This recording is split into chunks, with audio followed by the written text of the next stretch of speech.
함께 나눌 하나님 말씀은 시편 4편 1절부터 8절까지 말씀입니다.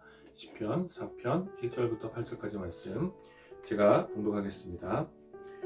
내 의의 하나님이여, 내가 부를 때에 응답하소서. 곤란 중에 나를 너그럽게 하셨사오니 내게 은혜를 베푸사 나의 기도를 들으소서. 인생들아, 어느 때까지 나의 영광을 바꾸어 욕되게 하며 헛된 일을 좋아하고 거짓을 구하려는가. 여호와께서 자기를 위하여 경건한 자를 택하신 줄 너희가 알지어다. 내가 그를 부를 때에 여호와께서 들으시리로다. 너희는 떨며 범죄하지 말지어다. 자리에 누워 심중에 말하고 잠잠할지어다. 의의 제사를 드리고 여호와를 의지할지어다. 여러 사람들의 말이 우리에게 선을 보일 자 누구냐 하오니 여호와여, 주의 얼굴을 들어 우리에게 비추소서. 주께서 내 마음에 두신 기쁨은 그들의 곡식과 새 포도주가 풍성할 때보다 더하니이다. 내가 평안히 눕고 자기도 하리니 나를 안전히 살게 하시는 이는 오직 여호와이시니이다. 아멘. 오늘 이 본문을 가지고 시편 말씀 나눔 세 번째 시간, 평안히 누워 자자 라는 제목으로 여러분들과 함께 은혜를 나누기 원합니다. 여러분, 어젯밤 편안하게 주무셨습니까? 요즘 많은 사람들이 불면증에 시달리고 있다고들 합니다. 2019년에 불면증으로 인해 진료를 받은 사람이 한 63만 5천 명 정도 되었고, 2020년에는 상반기에만 60만여 명이 진료를 받았다고 합니다. 불면증과 같은 이유로 잠을 제대로 자지 못하면 여러분 아시다시피 몸과 마음에 안 좋은 영향을 주게 되죠. 전통적으로 아는 바와 같이 불면증과 수면 부족은 어떤 피로감, 또 우울감을 가져다 줍니다. 그리고 최근 연구 결과에 의하면 불면증과 수면 부족은 신체의 면역 시스템을 현저하게 저하시킬 뿐만 아니라 심혈관 질환과도 밀접하게 관련이 있다고들 합니다. 그러니 잠을 제대로 자는 것, 또 충분한 수면을 취하는 것은 우리 몸과 마음을 건강하게 해주는 큰 복인 줄 압니다. 여러분들 어떻습니까? 여러분들은 잠을 잘 주무십니까? 우리가 사실 이러한 사실을 알고 있음에도 불구하고 많은 사람들이 잠을 잘 자고 싶지만 또 잠을 제대로 못 자는 그런 경우들이 많이 있는 것 같습니다. 그것은 이 수면이 단지 신체 기능이 아니라 우리의 정신 혹은 우리의 영혼과 유기적으로 연결되어 있기 때문이죠. 저도 가끔 스트레스가 많고 긴장되는 일과 해결되지 않은 어떤 생각들이 가득 찰 때 쉽게 잠들지 못할 때가 있습니다. 어떤 사람들은 농담 삼아서 그렇게 잠이 오지 않을 때 레위기를 읽으면 1장도 못 읽고 잠이 들 것이다. 또 우리 목사님 설교를 들으면 3분 안에 잠이 들 것이다. 이런 농담을 하기도 하지만 사실 스트레스와 긴장이 가득한 시대로 우리들에게는 보다 근원적인 해결책이 필요한 것이죠. 그리고 오늘 우리가 함께 읽은 시편은 우리에게 흥미로운 대답을 이야기해주고 있습니다. 오늘 시편은 다윗이 사울의 추격을 피하면서 쓰여졌다고 하기도 하고, 또 아니면 다윗이 그의 아들 압살롬의 반역을 피하는 상황에서 쓰여졌다고 하는 사람도 있습니다. 약간의 견해 차이가 있긴 하지만 아무튼 다윗이 지금 억울한 도망자의 상황에서 수만 가지의 감정이 뒤섞여 노래한 것이 바로 오늘 시편이라고 할 수 있습니다. 다윗은 두려움과 긴장, 또 분노와 상처가 뒤섞인 이런 절박한 상황에서 하나님의 응답을 구하며 기도하고 있습니다. 다윗이 의지하는 것은 과거 자신의 곤란한 상황에서 지켜주시고 인도하셨던 그 의로우신 하나님을 의지하고 있습니다. 과거에 베풀어 주셨던 은혜를 기억하며 그 하나님을 확신하며 의지하는 것은 성도들에게 큰 위로와 힘이 됩니다. 은혜에 대한 기억은 오늘의 고통스러운 상황 속에서도 하나님의 돌보심에 대한 어떤 감각을 보존시켜 주어서 하나님의 은혜가 오늘의 고통보다 훨씬 크다는 것을 확신하도록 도와주기 때문입니다. 그러므로 다윗은 지금 비록 비참한 도망자의 상황 속에서도 베풀어 주셨던 그 하나님의 은혜에 대한 감각을 기억하며 주님을 다시 부르고 있는 것입니다. 그리고 자신을 고통스럽게 만드는 사람들을 향하여 믿음으로 선포하죠. 2절에 나오는 내용입니다. 인생들아, 어느 때까지 나의 영광을 바꾸어 욕되게 하며 헛된 일을 좋아하고 거짓을 구하려는가. 여기서 말하는 인생들아 라는 표현은 참 재미있죠. 여기서도 가끔 한심한 사람들에게 으이그 인간아 라고 핀전을 주는 경우들이 있지요. 저는 가끔 그런 얘기를 듣습니다. 으이그 인간아. 오늘 시에서 다윗도 그와 비슷한 마음으로 인생들아 하며 탄식하는 것입니다. 다윗이 이렇게 탄식하고 있는 인생들은 하나님께 마땅히 드려져야 할 영광을 바꾸어서 욕되게 하며 헛된 일을 좋아하고 거짓을 구하는 사람들이라고 오늘 시편은 이야기하죠. 오늘 시의 배경이 사울 왕의 공격이었던, 아니면 다윗의 아들 압살롬의 반역이었던, 그들은 하나님의 계획과 뜻을 스스로 부정하여 자신의 영광을 취하려 하였고, 그 헛된 일을 위해서 끊임없이 계략과 거짓 음모를 꾸몄던 것입니다. 그들에게 다윗은 지금 으이그 인간아 라면서 탄식하고 있는 것입니다. 왜냐하면 다윗이 왕이 되는 것은 권력을 향한 다윗의 야망 때문이 아니라 하나님이 자기를 위하여 경건한 자를 친히 세우신 것이었기 때문입니다. 그래서 다윗을 공격하고 핍박하는 것은 사실상 하나님과 대적하는 것이기 때문에 승산이 전혀 없는 헛된 일이라고 노래하면서 어리석은 치기로 범죄하지 말고 다시 하나님께 잠잠히 용서를 구하라고 외치는 것이죠. 그러면서 이어지는 5절 말씀에서 다윗은 의의 제사를 드리고 여호와를 의지하라고 가르쳐 줍니다. 사울도 압살롬도 모두 멋진 곳에서 폼나게 하나님께 제사를 드렸지만 그 행위는 오히려 하나님에 대한 반역이었다라는 것입니다. 그들은 겉으로는 하나님께 예배를 드렸지만 하나님 앞에서 종과 같은 모습이 아니라 도리어 하나님을 자신의 야망을 성취하도록 도와줄 우상으로 전락시켜 버린 것입니다. 그래서 다윗은 그들에게 의의 제사를 드리고 여호와를 의지하라고 강력하게 항의합니다. 성경 곳곳에서 말하는 하나님께서 기뻐 받으시는 제사는 의에 줄이고 목마른 자들의 예배, 선한 삶에 대한 깊은 갈망으로 가난해진 심령으로 드리는 예배, 용서와 화해의 삶이 깊이 묻어난 자들의 예배라는 것을 우리는 알 수 있습니다. 오직 이렇게 제사를 드리는 자들, 이렇게 예배를 드리는 자들만이 하나님을 진정으로 의지할 수 있기 때문입니다. 그래서 6절에 이르러 다윗은 이를 설명하기를, 거짓을 구하며 헛된 일을 하는 자들은 더 많은 것을 주고 자기에게 더 좋은 것을 주는 대상을 끊임없이 구하는 반면에 오직 의의 제사를 드리고 여호와를 의지하는 자들은 주의 얼굴을 구한다라고 이야기합니다. 그러면서 다윗은 믿음의 고백으로 시를 마무리하죠.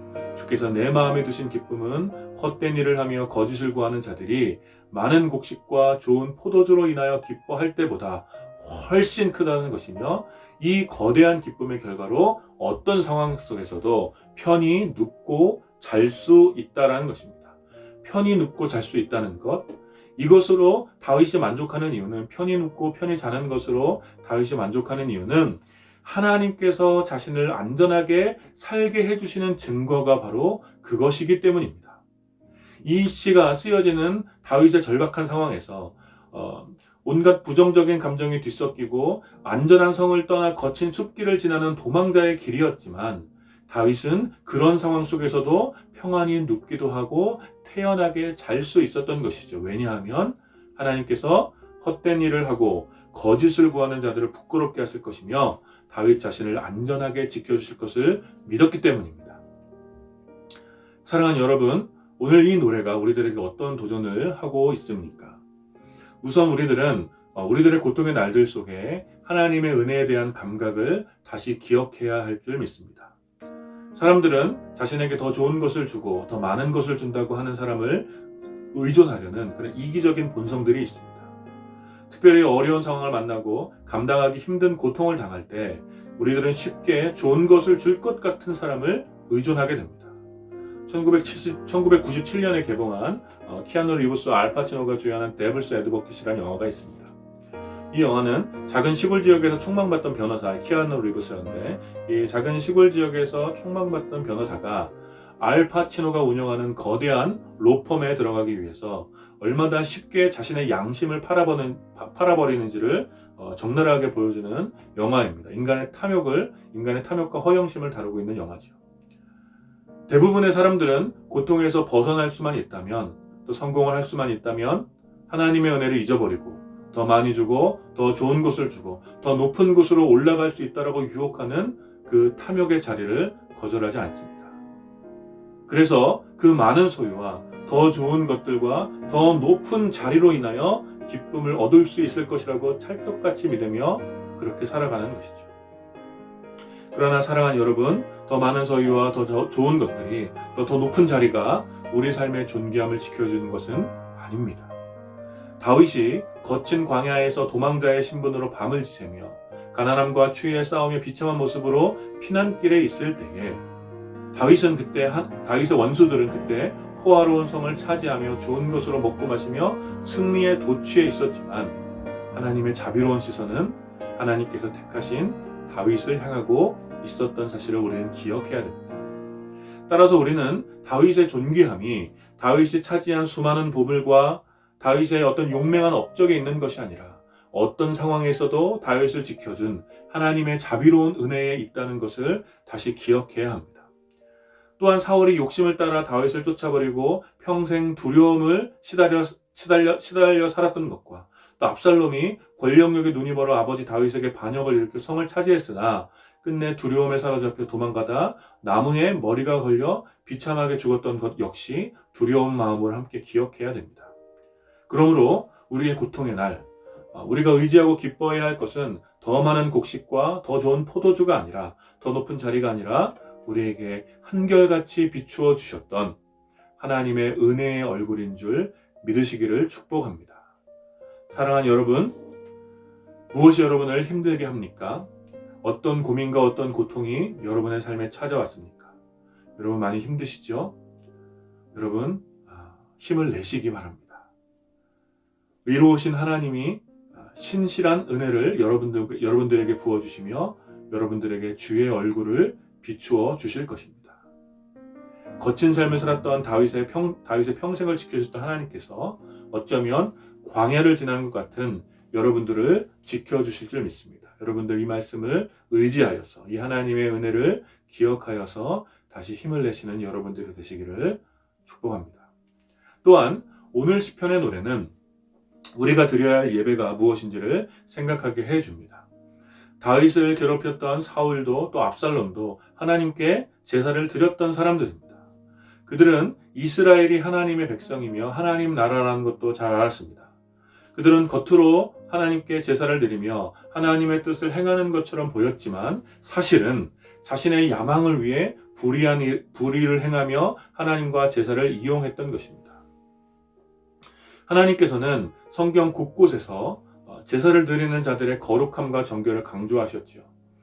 하나님께서는 비록 제사를 위한 수많은 절차와 형식을 만들어서 하나님의 백성들에게 주셨지만 그런 방법과 형식은 거룩함과 정결을 담아내기 위한 통로였지 제사에 참여하는 것 자체만으로 그 사람의 거룩과 정결을 보장해 주는 것은 아니었죠. 따라서 하나님께서는 아벨과 그의 예배를 받으신 것처럼 언제나 의의 제사를 원하시는 것입니다. 오늘도 역시 하나님께서 기뻐 받으시는 예배는 어떤 특별한 장소나 공간에서 또 어떤 정해진 시간에 정해진 형식과 예전에 따라서 드려지는 그런 예배가 아닙니다. 그 모든 장소나 공간, 정해진 시간과 예전은 예배자의 거룩함과 정결을 담아내는 통로이지 그러한 형식에 참여했다고 해서 그 공간에 있다고 해서 성도들이 거룩해지는 것은 아니라는 것입니다. 우리들은 교회 건물 안에서 드려지는 예배로 거룩해지는 것이 아니라 예수 그리스도의 보혈로 거룩해진 성도들이 하나님에 대한 마땅한 반응으로 예배를 드린다는 사실을 기억해야 됩니다. 따라서 하나님께서 기뻐 받으시는 예배는 언제나 거룩하고 정결한 성도들의 예배입니다. 그리고 성경은 성도들의 거룩함과 정결은 일상의 삶 속에서 구체적으로 실현되고 나타나야 한다고 가르쳐주지요. 성도의 거룩함에 대해서 가장 규범적으로 가르쳐주고 있는 본문이 아마도 레위기 19장일 텐데 이 레위기 19장은 성도의 거룩함이 단지 종교 의식이 아니라 일상생활 자체에 있음을 선명하게 보여줍니다. 레위기 19장에서 말하는 성도의 거룩은 이런 것들입니다. 부모를 공경하는 것, 가난한 사람과 거류민들을 돌보는 것, 도둑질하지 말고 거짓말하지 않는 것, 내 이웃을 억압하지 않고 착취하지 않는 것, 장애인들을 잘 돌보는 것, 불의를 행하지 않고 공정히 행하는 것, 사람을 비방하지 않는 것, 이웃에게 피해를 주면서 부당한 이득을 취하지 않는 것, 또 이웃들을 미워하지 않는 것, 이런 것들이 바로 성도의 거룩이며 이 거룩함이 안식일을 지키는 것과 밀접한 관련이 있음을 가르쳐주고 있습니다. 따라서 하나님께서는 예배를 유튜브로 드리느냐 아니면 교회 건물 안에서 드리느냐를 보는 것이 아니라 우리가 예배 드릴 때 어떤 옷을 입고 어떤 자세로 드리느냐를 보는 것이 아니라 예배를 드리는 그 사람의 일상, 그 사람이 정말 예배 드리기에 합당하게 거룩하게 살았는지를 보시며 그 거룩한 삶을 살아온 성도들의 예배를 기뻐 받으시고 이것이 바로 의의 제사라는 것입니다. 사랑하는 여러분, 이번 한 주간 여러분의 일상 속에서 거룩한 성도로 살아가시기를 축복합니다. 그래서 우리의 예배가 거룩한 성도들이 하나님의 은혜에 반응하여 기쁨으로 드리는 의의 예배가 될 수 있기를 축복합니다. 하나님의 은혜를 깊이 기억하십시오. 하나님은 여러분을 실망시키지 않습니다. 더 많이 준다고, 더 좋은 것을 준다고 그렇게 유혹하는 허영심의 마음을 빼앗기지 말고 모든 상황 속에서 하나님의 은혜를 의존하며 승리하는 여러분들이 되시길 축복합니다. 우리들보다 더 많은 것을 소유했다며 더 좋은 것을 가지고 있다며 자랑하고 승리에 도취된 것처럼 살아가는 사람들을 향하여 너무 배아파하지 마시고 으이구 인간아 라고 안타까운 마음으로 영원한 기쁨에 대하여 가르쳐준 여러분들이 되기를 축복합니다. 그래서 우리들의 하루하루 여전히 고통과 두려움이 있지만 우리 주님의 은혜를 기억하며 그 일상 속에서 거룩한 삶을 살아내므로 우리가 평안히 눕고 평안히 잠드는 그런 복된 하루하루를 사시는 하나님의 안전하신 인도하심과 보호하심을 믿으며 담대하게 평안을 누리며 하루하루 사시는 여러분들이 되시기를 주님 안에서 축원합니다.